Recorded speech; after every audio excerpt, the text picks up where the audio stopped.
This is a one-in-all package. Now, this is what it consists of. You get a 4G router with 10 gigabytes of free data. You also get a Microsoft Office 365, which comes with genuine Microsoft applications, WebBiz, a customized business website for your business, Unicom servers, a unified business communication solution for your virtual call center, IVR, and conferencing needs. All for a very good deal you don't obviously want to miss. With MTN Yellow Biz, your business will gain access to advanced productivity tools, a powerful online presence, and superior customer experience to optimize your operations. To stay ahead of competition, just call 100 or 0244-308-111. Again, just dial 100 or 0244-308-111. Or you can simply send an email at mtnbusiness.gh@mtn.com or visit mtn.com.gh or any MTN office for your Yellow Biz and stay connected everywhere you go. Remember, terms and conditions do apply. My guest this evening is the Executive Secretary of the National Labour Commission, Ofosu Asamoah. We'll talk about everything labour, what his office is doing on the labour front. In the last couple of weeks, we've witnessed a number of labour agitations. What is his office's approach to it? And where are we on the new Labour Act? Good evening. Yeah, good evening. How are you? Good. Good to see you.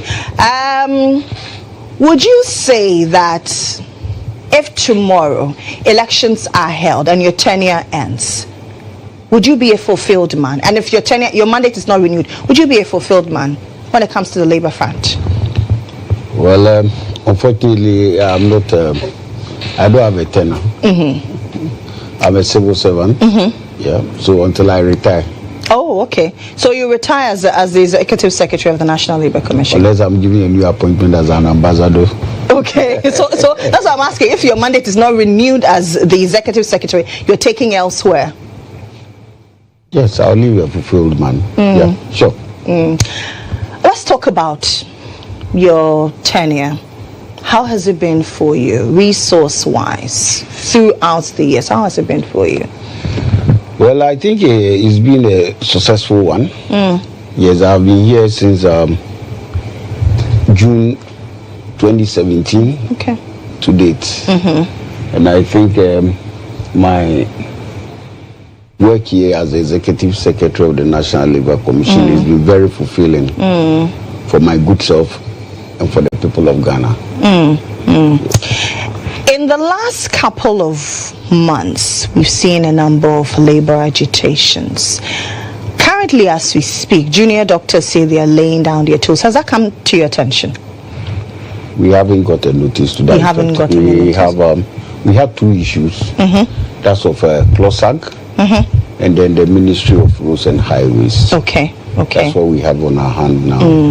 Well, in junior doctors, I haven't received a letter to that effect. When did they declare that? Today. Today? Yes. Okay. But what's the latest on the CLOSAG strike? Oh, yeah. We got a restraining order from the High Court Labour Division to restrain them from proceeding on the strike. And this morning, they have issued a letter calling off the strike. Yes. Okay. Last week, we heard that the Health Services Workers Union also threatened to embark on a strike beginning today, Monday. What's the latest on that? Have they begun their strike? Have you been able to negotiate with them? Have you sat with them? Have you jojoed? You see, when there are threats of strike, when they write to us or they give us the notification, we immediately write to the responsible agency or ministry, right, that we have this notice of the strike and these are their demands, so that they have a period to deal with them. So that is why the law says give us notice for 7 days. It is not just writing to us, but it gives us a period to intervene if necessary. But you see, we don't just jump into that, but we inform the responsible ministry or agency to deal with it, and that if they are unable, then we go ahead. Usually when various institutions say they're going on strike, and then we later hear there's a court injunction. What informs the decision to go to court? You see, there are several reasons that will let us go to court. One, the law provides that you should give us notice of 7 days. So if you fall short of that, we will invite you. Normally, we don't just go to court. In fact, the court is the last resort. So we invite you to come before the commission and then put things right, try to settle. We only go to court where people don't comply with our directives. Okay. You see, in the case of CLOSAG, they brought their issue before the commission. And within the period, they were asked to go and negotiate. There's a committee with which they were negotiating. Along the line, they said things were not going on well. They didn't want to deal with Fair Wages and Salaries Commission. Of course, that is the institution mandated to deal with salary structures, which they were asking for. So the commission invited them to come to the commission. And on 3 occasions, they failed to appear. Election years are usually synonymous with a lot of protests. Are you expecting more protests in the coming days? It's possible. I'm not expecting though, because but it's possible. Are you campaigning for Dr. Bawumia? That was said in jest. Yeah, it's possible. You know, like I said, we are getting to the end of year, and then we are getting to the end of term of a government, right?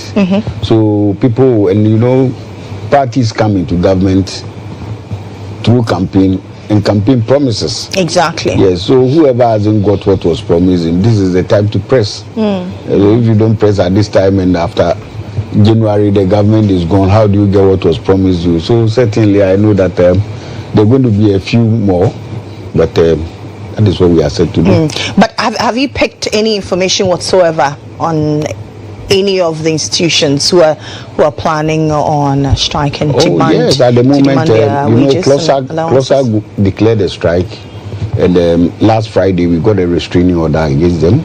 At the moment, Ghana Highway Authority and Federal, the ministry, there's one there, we dealt with it this morning.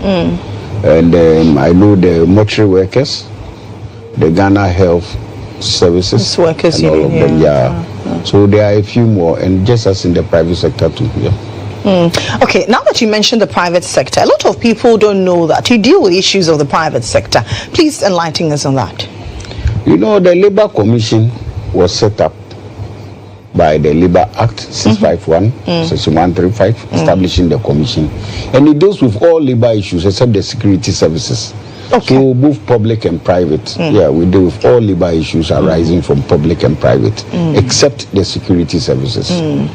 So when issues of private sector come to you, how do you handle it, especially for private sector organizations that do not have unions? You see, in the commission, you can file your petition as an individual. Where you belong to a union, the union can file the petition, just as employers as well. So you don't need to belong to a union to file a petition or a complaint with the commission. You can file it on your own as Zenab. And then if you belong to a union, the union can also file on your behalf. Okay. Now let's talk about the number of actions that have happened. In 2022, we saw UTAG go on a very long strike, which is the longest under your tenure. At that time, what was your posture? Our posture has always been the same. We are here to settle issues through facilitation. We facilitate, negotiation. Urging parties to negotiate. You know, that is the beginning of the resolution to conflicts in terms of labor conflict. The first is to engage the parties or to negotiate and negotiate in good faith. So our industrial relations department will facilitate the settlement or the negotiation. In case they are unable to, parties are unable to negotiate, then we can bring in a mediator, an arbitrator, or the commission says to to do a summary hearing. Was it very disappointing for you as a commission to have UTAG go on that long strike? Oh, why would it? I don't think it's disappointing. You know, we try to settle the cases, and we have settled it in most cases. But you see, we are not. Sometimes people think that we are a party to the dispute. The Labour Commission is like the courts, right? Okay. Yeah, we arbitrate and then we settle disputes, right? So it may be unfortunate where people will have to go on strike for a long. But in the case of UTAG, normally it's between the parties. UTAG had their own demands against the government. There had been several memoranda between themselves and the government, so that if the government is not, honoring its part of the deal or the agreement, certainly if they take steps to go on strike and they comply with the rules guiding them, but what has Labour Commission got to do? They have nothing to do, right? So we urge government, if it is the defaulting party, if it is the UTAG which is non-compliant to, we urge them to do their part of it. And when it comes to the West, like I say, if you fail to do your part of the deal, obey our directives, and this, we go to court and enforce it against you. One of the things, or I'll say mandate of the National Labour Commission, is ensuring a better economic environment for the workforce. Very peaceful environment. Would you say that under you have lived up to that? Oh yes, we have lived up to that, and even beyond. I must say, we have been in this country. We heard of the strikes, apart from the UTAG one which you just spoken of. We have strikes of doctors, nurses, physicians, and all the others. And I think the Labour Commission has been able to resolve all these issues. I am not. No, I think we have settled all the issues, and you bear witness to that. Would you agree with people who say you're in bed with government? Oh no, I wouldn't agree with them. See, it depends on where the gavel falls. Sometimes employers will say, "Oh, we are in bed with the workers. We support the unions." The unions will also, when it goes against them, they say, "Oh, we are in bed with employers." You see, the commission is made up of 7 members. Employers have 2 representatives. Then organized labor, that is the unions, they also have 2 representatives. And the government has 2. Okay. Right. And then the employers organization and then the unions, organized labor, they come together to appoint a chairman. So government has only 2 reps, whilst labor and employers have 2, and then they appoint a chair. So in effect, how could we be in bed with the government? Government has only Is it not because of your background as well? Do you think it is because of your background? Background? Yeah, as a former member of parliament. There are judges sitting in the Supreme Court and other things, and the High Courts, who were once members of parliament. What has parliament got to do with it? I was a member of parliament.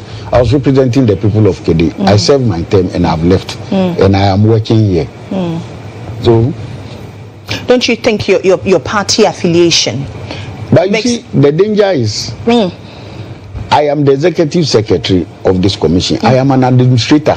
Okay. I don't sit on cases. Okay. The cases are heard by members of the commission. Like I said, the 6 and 7, right? 2 reps from government, 2 from employers, 2 from organized labor, and then organized labor and employers come together to appoint a chairman, right? I don't sit on cases. I do administrative work. Okay. So, any decision of the... So you don't make any input whatsoever? I administer the place, the members of the commission, and the general administration of this head office and the 3 other regions. So I don't sit on cases. I don't make judicial decisions. I don't arbitrate. I am strictly an administrator. Okay. You're still watching State of Affairs here on GHOne TV. My name is Lily Mohammed. We're talking to the Executive Secretary of the National Labour Commission with regards to everything Labour. Let me ask you this. What came to your mind when the TUC threatened to strike over Galamsey? Well, Galamsey is of concern to everybody. Exactly. Perhaps especially me, because I come from Kedi, where the Brim River has been deeply polluted. So it's of concern. But I really did not agree with TUC going on strike because they had made demands to the president. And the president has set a committee to look at it, and certain measures were being taken. So I didn't see the necessity of calling for a strike and bringing the whole country's economy to a halt. It was organized by both public and private sector were to join that strike. So it was one of a dangerous one. But don't you think that it is dependent on the mammoth of destruction we are seeing? That is why organized labor said, listen, we think that we want to do this strike so that it will press home the demand for the president to look into it, because they felt that all avenues had failed. But they had written to the president, and the president had taken action on it. So what next? It wasn't necessary to call it. So for you, it was a needless venture? Yes, I think. Anyway, it was to press home the demand for certain actions to be taken, and it was done. I wouldn't say it was needless. At least it did something. It brought the government on its toes, and immediately they called the military into action. We are aware that a lot of shamfan and excavators and it halted something. I think it was good. Do you agree with the posture of government on this Galamsey menace? Posturing of government? What is the posture of government? Should we ban? Should we shy away from a total ban? No. As is the demand. No, we can ban mining. Small scale mining, so we can properly restructure. People have licenses. They have acquired from the Minerals Commission. They have their concessions. They are paying tax. They are employing people. So why do you ban it? You've also seen reports that people go beyond the buffer zones. Yes, that is where the problem is. If people are going beyond the buffer zone, or they are not operating within law, that one the government will have action against them. But I don't think that we can have a total ban on small scale mining. Unless people say illegal mining. I don't know how you can ban illegal mining. Once the thing is illegal, it's illegal, so how do you ban illegal mining? You're still watching State of Affairs here on GHOne TV. We take a break here. When we come back, we'll talk more on what the new labor law says. But before that, let me tell you what MTN is offering you. MTN says with buy now, pay later with Sametro, you can now buy a sleek and trendy smartphone and enjoy the luxury of paying in convenient weekly or monthly installment plans. All you have to do is walk into any MTN office, any MTN service center to choose your favorite from a wide range of mobile phones on offer. That's good news, doesn't it? The best part is all phones come with 2 GB free data, so you can share your pictures and get all the biggest scoops online for the first 6 months after you purchase a phone. Go on, share the exciting news with your family and friends, and stay connected on the smart side of life with MTN and Sametro. We are back shortly.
This is still State of Affairs here on GHOne TV. My name is Mohammed. Today we're still talking to the Executive Secretary of the National Labour Commission on issues on the labour front.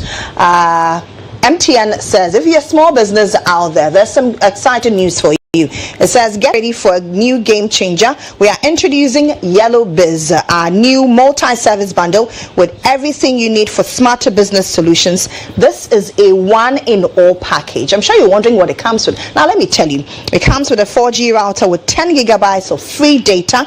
It also comes with a Microsoft Office 365 with genuine Microsoft applications. It comes with a web biz, a customized business website for your business. Also Unicom servers, a unified business communication solution for your virtual call center, IVR, and conferencing needs, all for a very good deal that obviously you don't want to miss.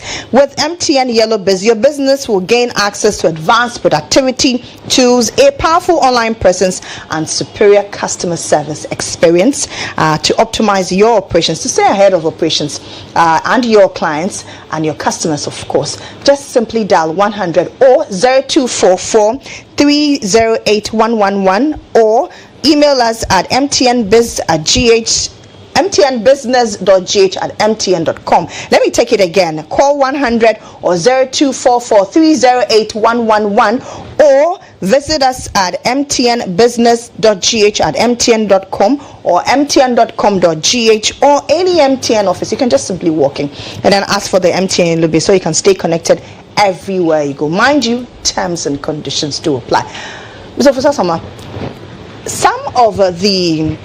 some analysts argue that some of the demands by unions from government are unreasonable. Do you share? Yes, I think sometimes I do. You do? Yeah. Like? Not only on government. Sometimes government also demands on the workers are also unreasonable. Okay. Okay. Like, so let's start with demands from workers. Demands from workers that you think are unreasonable, even if it has to do as for the demand, I wouldn't say whether they are reasonable or not unreasonable. Okay. But sometimes the problem is with the time. There was a case where the teachers went on strike against the appointment of the Director General of GES. Yeah.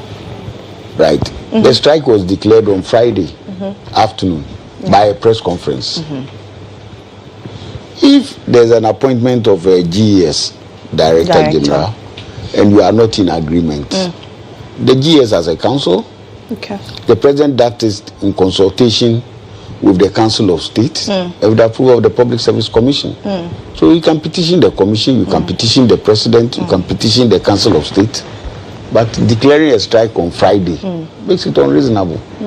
Right? Friday afternoon, you hold a press conference without due notice to the Labour Commission. You can petition the commission if you have anything against it. Right? So that makes it unreasonable. For the demand, I am not here to justify or not. But sometimes our problem is the process. That is what we deal with. We know that of the CROSAC, which I just spoke about. They have petitioned the commission. While the case is pending, then you go on strike. We had a case of CTAG, College of Education Teachers. Yes, their case was pending before the commission, and then they declared a strike. You see, if you do that, you are pushing the commission to decide in a particular direction, and that is unfair. Right, so that is it. But you also mentioned that sometimes demands from government are equally unreasonable. What are these demands? I don't know, but there's a case where some teachers were engaged years ago. They worked for about 3 years or so, and then they were paid for only 3 months. That you think is unreasonable? It is unreasonable and unfair.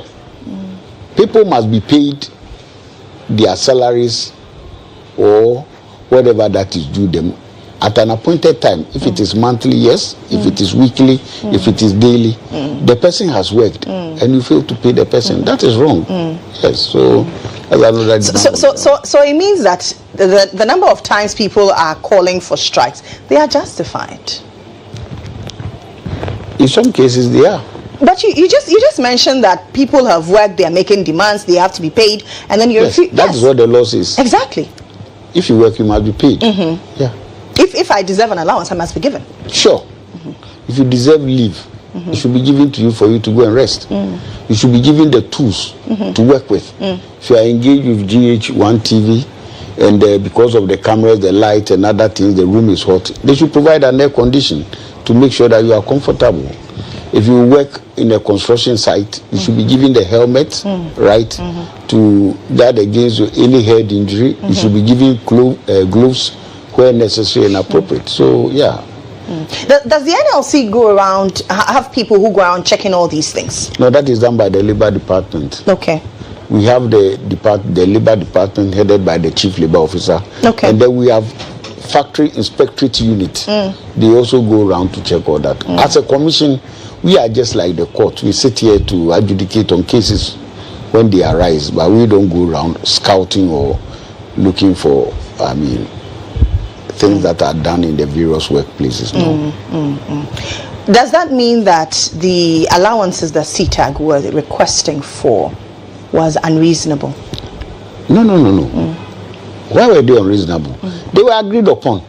You see, in that case, government had agreed with them to pay them certain allowances, right?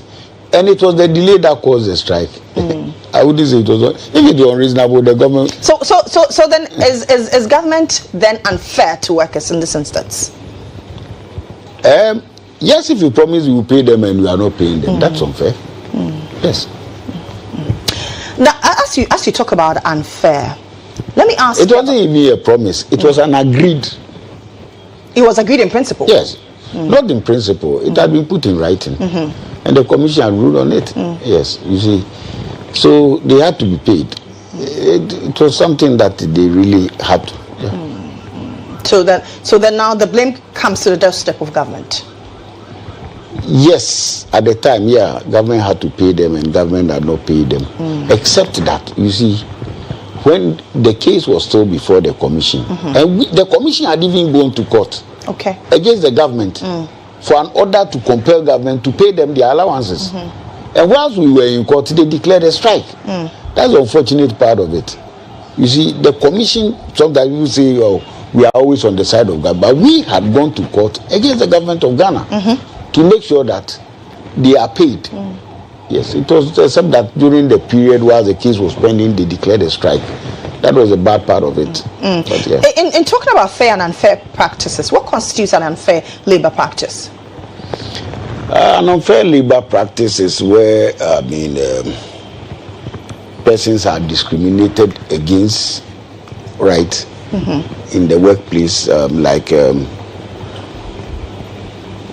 unfair labor practice, like perhaps people are discriminated against on grounds of religion, gender, right, and certain beliefs. So that would be unfair.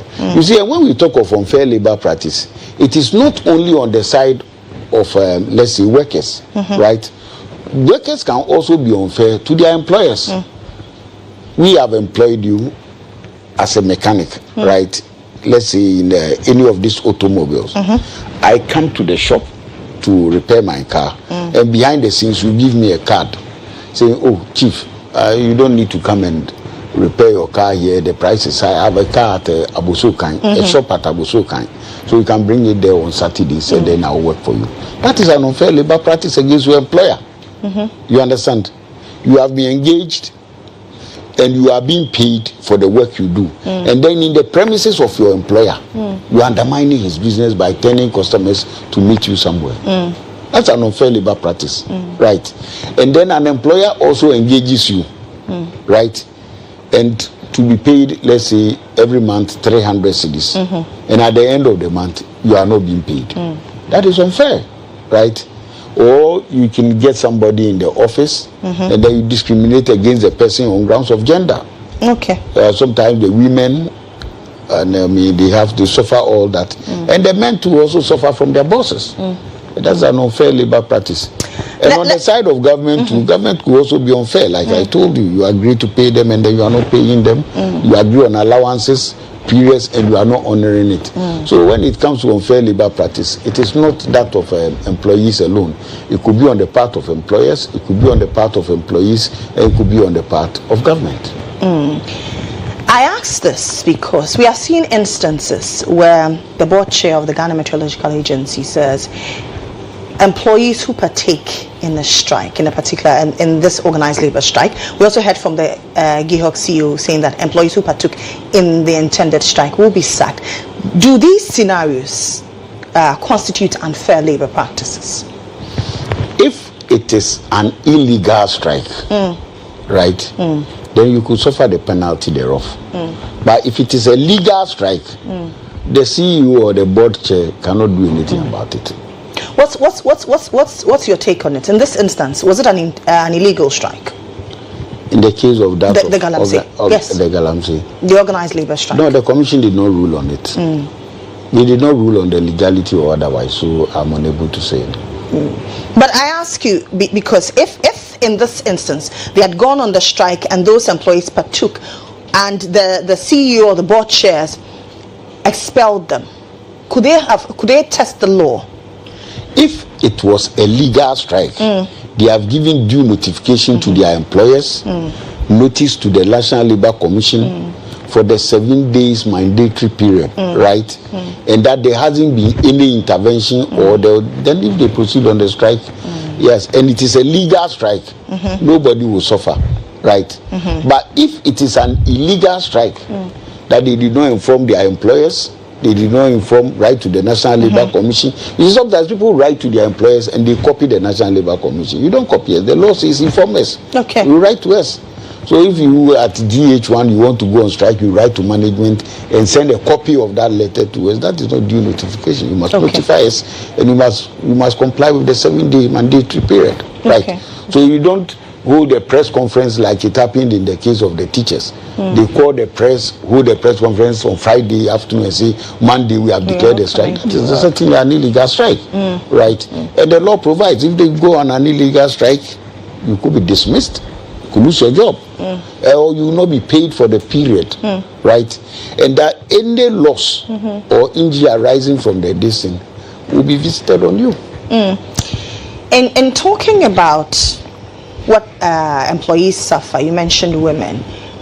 Has your commission received reports of sexual exploitation, and how do you deal with them? Yes, we have received quite a lot, and we deal with them. Yeah, we invite the parties.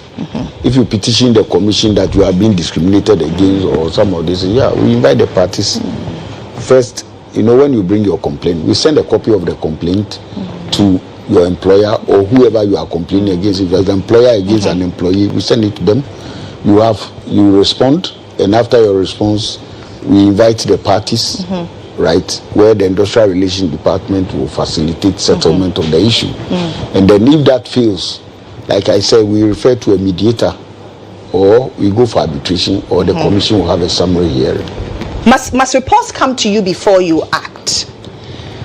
In most cases, but sometimes we act even when the reports have not come to us, because we investigate cases. And sometimes we pick it from the media as well. Okay.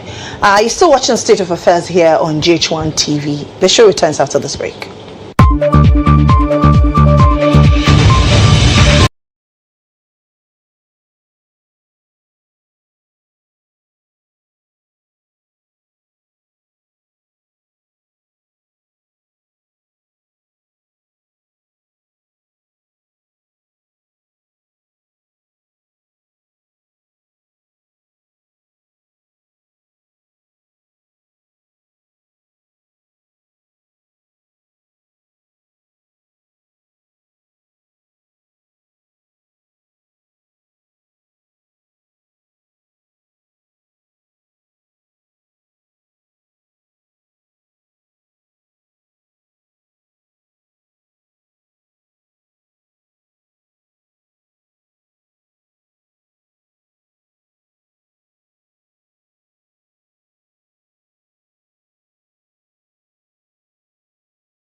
Welcome back to the show. This is still State of Affairs here on GHOne TV. My name is Mohammed. I have exciting news for you. If you don't have a smartphone, or if you want an additional smartphone, this is good news for you. So lend me your ears. Now, with Buy Now, Pay Later with Metro, you can now buy a sleek and trendy smartphone and enjoy the luxury of paying in convenient weekly or monthly installment plans. All you have to do is walk into any MTN service center to choose your favorite from a wide range of mobile phones on offer. The best part is all phones come with up to 2 GB free data.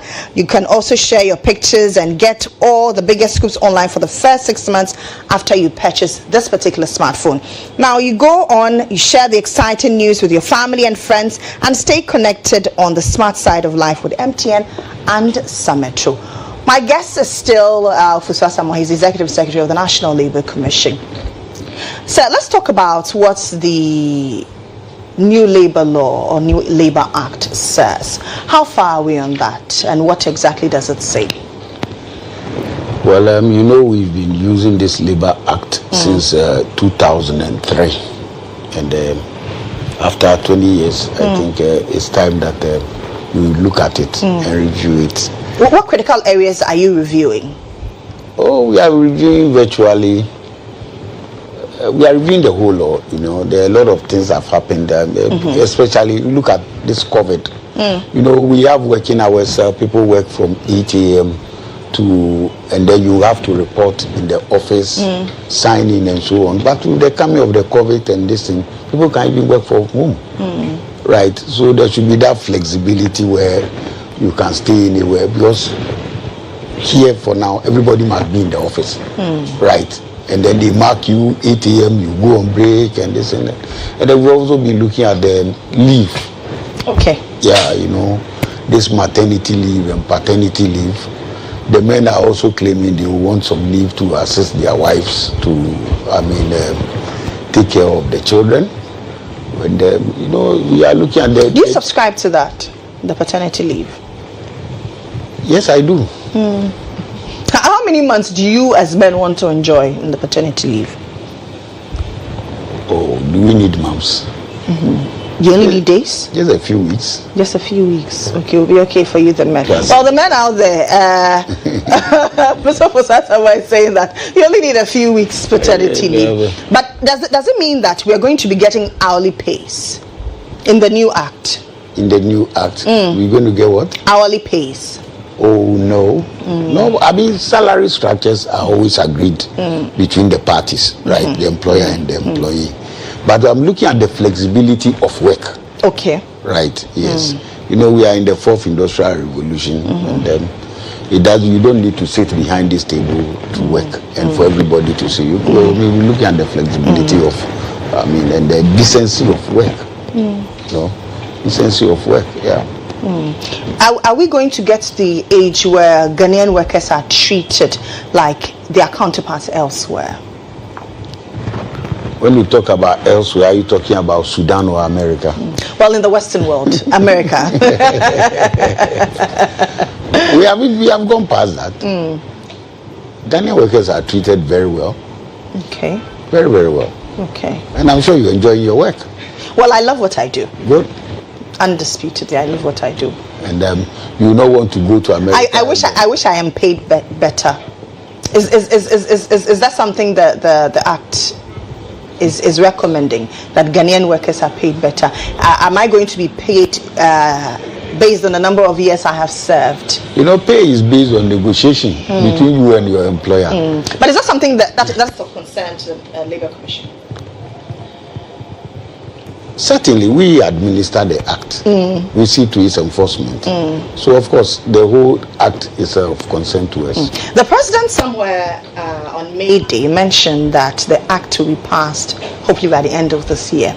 Is that something that we are seeing come to fruition? In fact, from what is going on now in Parliament, I doubt that we will come to we'll see the passage of that particular act. At the moment, Parliament is not sitting. We don't know when they are sitting. right? And even when they go, we are all aware of the confusion that goes on and so on, making the business of Parliament a bit difficult. So, is the act in Parliament as we speak?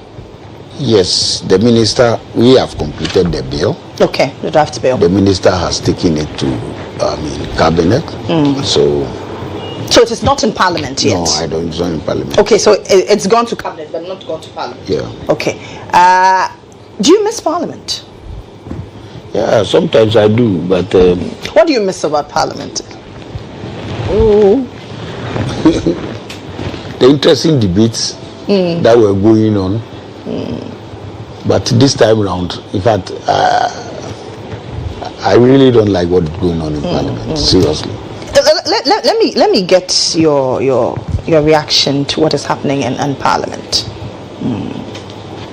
In respect of the current impasse, who is minority, who is majority, the posturing of the speaker. It's really unfortunate. Seriously, it's unfortunate because the speaker gave information to the House about the vacancy of some seats. Yeah. Then it goes to court. The Supreme Court has spoken. And that is a problem in Parliament. I mean, we must all respect the law, right?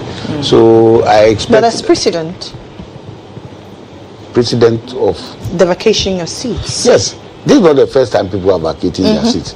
But the court has spoken. Right? Yeah. Yes, when the court speaks, everybody must listen. That's so. Whether there is precedent or not, the courts have spoken. When it comes to decisions of the court, until it is overturned, everybody must comply. Everybody must comply. Yeah. What do you make of the position of the speaker?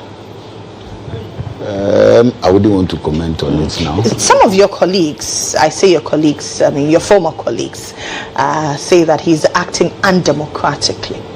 What are your thoughts? I would not want to think. You wouldn't want to? Think about it. So, really when I think that I offer a thought, but I don't want to think about it. But I must say that it's unfortunate. It's unfortunate, and the speaker must do something about it. We can't have this in this country. The courts have spoken. What did the court say? So you can apply to the court if you want the decision to be overturned, reversed, or reviewed. But for you not to, it's unfortunate. It's unfortunate. And you see, look at what sometimes the last time they were in court, the minority had moved to sit in the majority's position, right? The speaker went to Parliament. He saw it. Is that where they are supposed to sit? And the speaker just said that people who had petitioned him to recall Parliament were not in Parliament. The question is, if they had come to the room, they were around. If they had come, and their name tags were there. So assuming Osei Chimensa walks into the chamber, right, and he sees Haruna or this is sitting on his seat, what do you expect? Get up and then it will turn into a scuffle. Right? Shouldn't they have walked in and registered their displeasure instead of stayed out? When they walk in, where would they stand or where would they sit? There were seats there. Which seats? There were seats in Parliament, weren't there? Is it what do you call it? Where the visitor seat or in the chamber? In the chamber, there were empty Which seats. Is everybody has a seat with his name tag. So if you, Lily Mohammed, you have your name tag here, and you come and I am sitting there, what will you do? You expect that you have your name here and then I'm sitting there, you go and sit anywhere.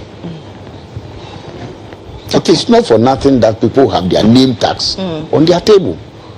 So why did the NDC MPs go to sit at where the MPP members had the argument is we're waiting for the speaker to rule, to speak. So why didn't they sit at their place for the speaker to rule? But what would he have taken for the NPP caucus or the majority to have taken the other side and then waited on the speaker? In Parliament, there are sitting arrangements. The majority will always sit on the right side of the speaker, and then the minority on the left side. So it is not just walking to Parliament and sitting anywhere. Somebody could have just gone to sit in the speaker's chair, because if perhaps that is the chair available. right? Yes, so that is it. Even in heaven, they say Jesus sits on the right hand side of the God Almighty. He doesn't sit on the left. Why? Because he's the Son. Exactly. Right. And in Parliament, the majority will sit on the right hand side of the speaker. So if the NPP members had gone to sit on the left hand side of the speaker, then it means they have assumed they are the minority. Okay. That is the sitting arrangement. So when people say there were empty seats, if there are empty seats, yes, the seat is empty. But sitting on it, right, means something. The majority by parliamentary democracy will sit on the right side of the speaker. So they couldn't have gone to sit on the left because the seats were empty. It was empty, but it wasn't theirs, and it wasn't their position. Are you confident the NPP will win this election? Is that part of the Labour decision that we are? You're a former MP. I'm asking as a former MP. That's interesting. Yes, I'm sure they will win. They've done a good work. Very, very good work. At the moment, the whole country has been turned into a construction site. Okay. Rules here and there. 111 hospitals at the same time. The Agenda 111, free SHS. All you need is to just pass your exams, and then there you go. So it's been accessible health, especially with the Ghana card. With the Ghana card, things have become easy, and the digitization, you can do everything on your phone. Like I said, that is one of the reasons we are reviewing the Labour law. You don't need to be sitting behind the table to work. You can work from home. You can work from anywhere, even in your car, right? Yes, even here we have started video conferencing. Sometimes we hear cases, people do not have to attend upon the commission, right? But through video, we are able to, hear cases and take evidence from people outside the jurisdiction. So I think they've done a good job. They've done a good job, and they deserve another term. Interesting. So Ofosu Asamoah says one term deserves another. In this case, 2 terms, they deserve another term. That's the Executive Secretary of the National Labour Commission speaking to us here on State of Affairs.